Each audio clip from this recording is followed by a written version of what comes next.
quando eu vi o Lula ladrão, até hoje eu escuto Lula ladrão. Quando ele começou a ser investigado, eu acompanho pelas mídias, não só nacionais, né? A investigação tinha a polícia israelense, tinha o FBI, que inclusive teve no Brasil, junto com a Polícia Federal, tinha Polícia Federal, tinha Polícia Civil, tudo que é tipo de investigador estava investigando não só o Lula, mas todo mundo que estava em volta dele. Não acharam nada, o cara foi preso sem prova, mano, por convicção. Uma aberração jurídica que repercutiu no mundo inteiro. E aqui no Brasil, nem o Supremo falou nada. É preciso pensar que força calou o sistema jurídico brasileiro diante de aberrações jurídicas, de crimes claros, como uma presidente que não cometeu crime nenhum, que o vampiro declarou recentemente que é honestíssima. Foi ou não foi? Uhum. Né? O cara foi preso por um apartamento que não era dele, que Se foi é político, provado que não não é era honestíssimo.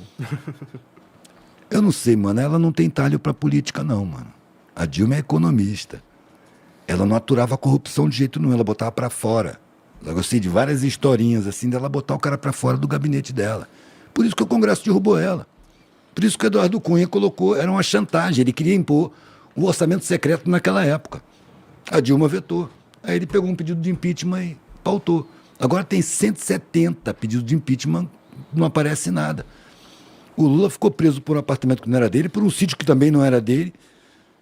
E o cara agora aparece com centenas de imóveis, 107, metade comprado com dinheiro vivo, mano.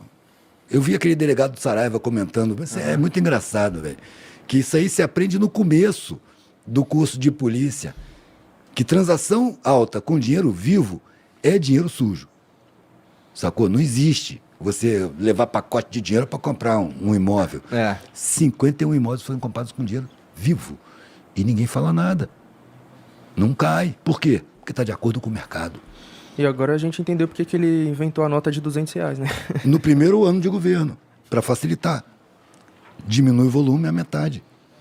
Sabe? A coisa é muito evidente, parceiro. Mas, porra, é que eu tenho muita dificuldade em realmente acreditar que, por mais que a gente não tenha... É foda, assim, porque teve várias aberrações mesmo no processo e tal. Mas acreditar que aquele sítio lá... Ó, dá pra gente... Dá, Meu irmão, dá pra tu ter um sítio aquele sem ter sítio um sítio. é de um amigo de infância do Lula. Eu li a história, eu não sou lulista, mano. Eu sei que não. não. Eu tomei muita porrada dos petistas porque eu criticava o governo Lula. Mas o sítio não era dele, era de um amigo de infância, velho, que adorava, que eles se adoravam desde pequenos. E o Lula ia lá visitar e passar lazer dele. Tinha um laguinho, ele botou uns pedalinhos para brincar com os netos. Sacou? Compara com as atitudes desse de agora, velho. Por que ele não cai? Porque tem a proteção do mercado. O que derrubou o Lula, mano, foi botar preto, pobre, periférico dentro da universidade. Foi matar a fome de 39 milhões de brasileiros, de verdade. Foi ameaçar o sistema a médio e longo prazo, criando um povo com mais senso crítico, ou menos alienado, se você quiser. Investindo em educação de verdade. Como o Brizola, mano, foi atacado e odiado por isso também. E o Brizola era muito mais elaborado que o Lula. Ele chamou o Darcy Ribeiro. A criança entrava na escola às 7 horas da manhã, saía às 7 horas da noite. Ela entrava, comia, estudava, lanchava, estudava, almoçava. De tarde ela tinha atividades lúdicas, ela tinha poesia, ela tinha lutas, ela tinha esporte, ela tinha teatro, Eu nem vivi ela tinha isso. música. No CIEP do Rio. Eu fui morar no Rio quando o Brizola era governador, mano. Não tinha mendigo na rua, não tinha criança abandonada na rua, não tinha desabrigados, mano. O Brizola tomou várias atitudes super coerentes e sociais e ele foi odiado pela elite. Tu foi morar no Rio já Eu vinha depois de da sair de Bahia. casa. Depois que eu tava com filho, mano. Tá. Vim morar no Rio, já tinha 2 filhas, já. Tava na rua um tempão. Expunha. A guarda municipal não enchia o saco. Sacou? A guarda municipal aparecia no sábado para pegar R$10 de cada um. Daquele monte de camelôs. Eu expunha no meio dos camelôs. Eu não gostava mais de feira de artesanato porque é muita fofoquinha. E a guarda municipal não perturbava, velho. Não perturbava. E criou uma cumplicidade com os trabalhadores informais. Quando vinha uma ordem por pressão da associação comercial, que odeia camelô, né? Camelô, velho, nada mais é do que o cara que não tem um emprego e tá se virando para sobreviver. Eu concordo, eu sei disso. Sacou? Então, Então criou uma cumplicidade que quando tinha uma operação forçada pela pressão da associação comercial, o Rapa vinha no dia anterior e avisava todo mundo, ó, amanhã não vem não, porque vai ter operação. Sacou? Existia uma cumplicidade. Brizola proibiu a polícia de subir no morro, mano. Pra subir, ele falava assim, o policial não sabe respeitar o pobre. Não sabe respeitar as pessoas que moram nas favelas.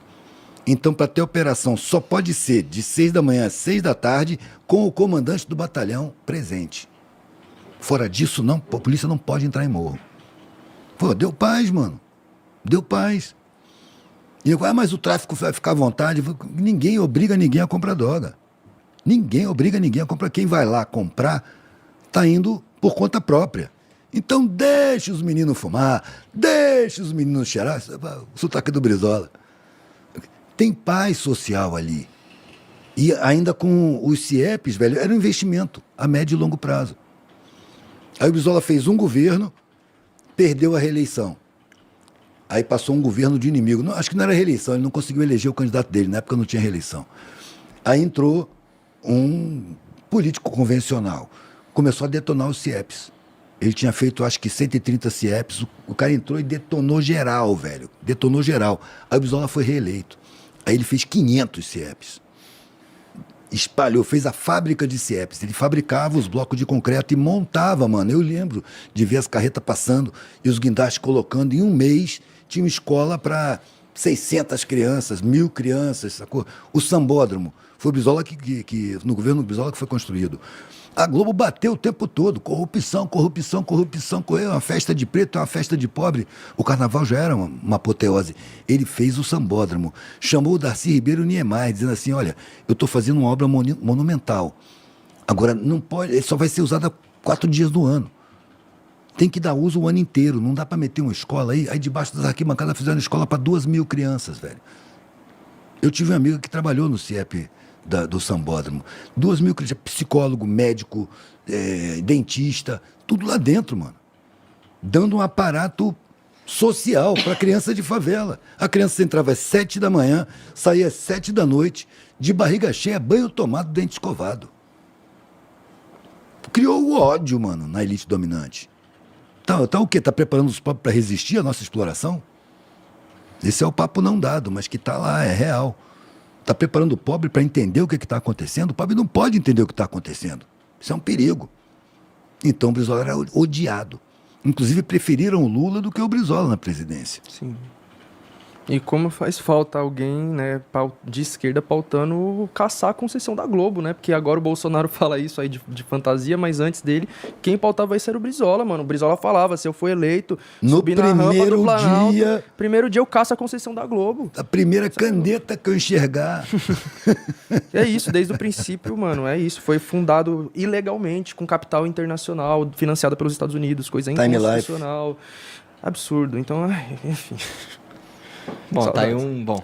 Veio no rastro do golpe de 64. Exato. Que era... A TV Globo é uma TVzinha local, mano. A Excelsior era maior, a Tupi era maior, tinha várias TVs maiores que foram todas derrubadas porque não foram a favor do golpe. No dia seguinte ao golpe, no dia 2 de abril, que o golpe foi 1º de abril, eles falam 31 de março porque 1º de abril fica ridículo para eles. Né? No dia 2 de março, o editorial do Globo foi assinado por Roberto Marinho e o título era Enfim a Democracia. 2 de abril. Enfim a Democracia. É uma junta militar que tinha derrubado um governo democraticamente eleito. Que tinha já o decreto da reforma agrária pronto, que já tinha o Plano Nacional de Alfabetização. Olha para tu ter uma ideia. O Plano Nacional de Alfabetização foi feito no método Paulo Freire. Paulo Freire, inclusive, foi chamado para dirigir esse plano. Milhares de professores vocacionados, apaixonados pela ideia, se inscreveram, velho, porque era um plano para exterminar o analfabetismo em território nacional. Sacou? Quando os militares derrubaram João Goulart, essa lista de milhares de professores foi transformada em lista de subversivos e começaram a perseguir. O irmão do Zico, jogador de futebol, ele era um desses professores, teve que sair do Brasil, mano. Um montão foi preso, foi torturado, foi tido como subversivo. Por quê? Porque queria acabar com o analfabetismo em território nacional. Você quer ter um país decente, mano? Ou não? A elite não quer não, mano.